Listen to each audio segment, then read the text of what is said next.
আসসালামু আলাইকুম বন্ধুরা, কান্দারিবো চ্যানেলে আপনাদের সবাইকে স্বাগতম। এক টুকরা মুরগির মাংস দিয়ে মোমো, অবাক হওয়ার পিছনে ঠিক এইরকম একটা মুরগির মাংস দিয়ে আমি কিভাবে এইরকম সুন্দর সুন্দর করে 7 পিস মোমো বানিয়েছি আজ আপনাদের সাথে সেটি শেয়ার করব।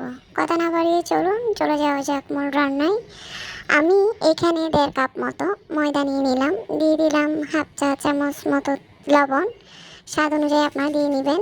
দিয়ে দিলাম সাদা সয়াবিন তেল 2 চা চামচ। তারপরে দিয়ে দিলাম আমি নর্মাল পানি দিয়ে আলতো হাতে নরম করে ময়দাগুলা সব উপকরণ একসাথে মিশিয়ে নিব। মিশানো হয়ে গেলে একটা সফট ডো বানিয়ে এক সাইডে রেখে দিব।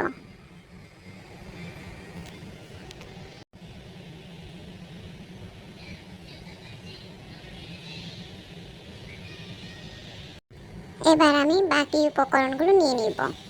এখানে আমি নিয়ে নিলাম একটা মাঝারি আকারের পেঁয়াজ কিউব করে কেটে নিলাম, আর যে মুরগির মাংসটা দেখালাম সেটাকে কিমা করে নিলাম ছুরি দিয়ে থেতলিয়ে।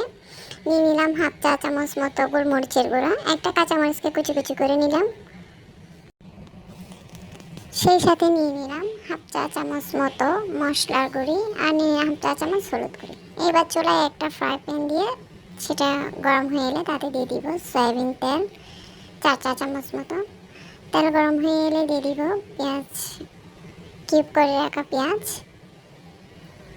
সেই সাথে দিয়ে দিলাম হলুদ গুঁড়ো, মশলা গুঁড়ো। এবার একটু নেড়ে চেড়ে পেঁয়াজগুলো একটু ভেজে নিব।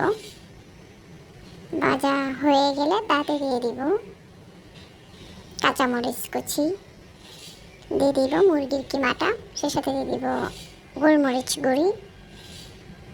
এখন এগুলো সবগুলো একটু ভালোভাবে মিশিয়ে এতে দিয়ে দিব 1 চা চামচ মতো সয়া সস। দিয়ে সবগুলো উপকরণ একসাথে মিশিয়ে একটু জাল করে নিয়ে এক সাইডে রেখে দিব।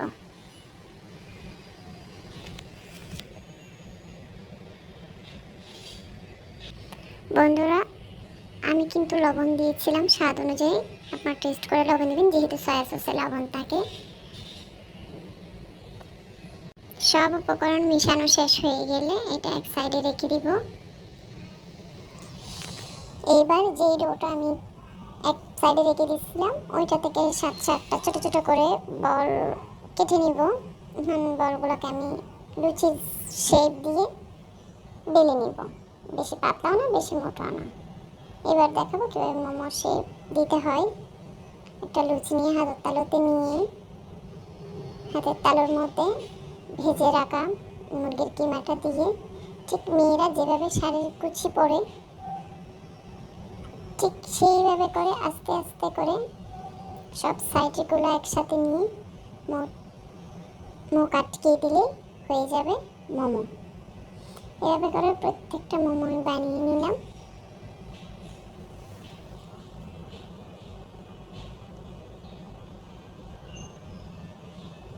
এইবার চুলায় একটা ফ্রাই প্যান দিয়ে সেখানে আমি 1 কাপ মতো পানি আর 1 চা চামচ মতো সয়াবিন তেল দিয়ে পানিটা ফুটিয়ে তুলে সেখানের মধ্যে মোমোগুলো দিয়ে ঢাকনা দিয়ে ঢেকে দিব।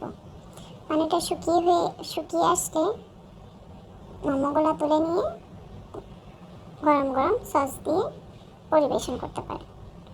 হাতের কাছে যে সসটা থাকবে সেটা দিয়ে আপনারা পরিবেশন করতে পারবেন। তৈরি হয়ে গেল 1 পিস দিয়ে 7 পিস মোমো।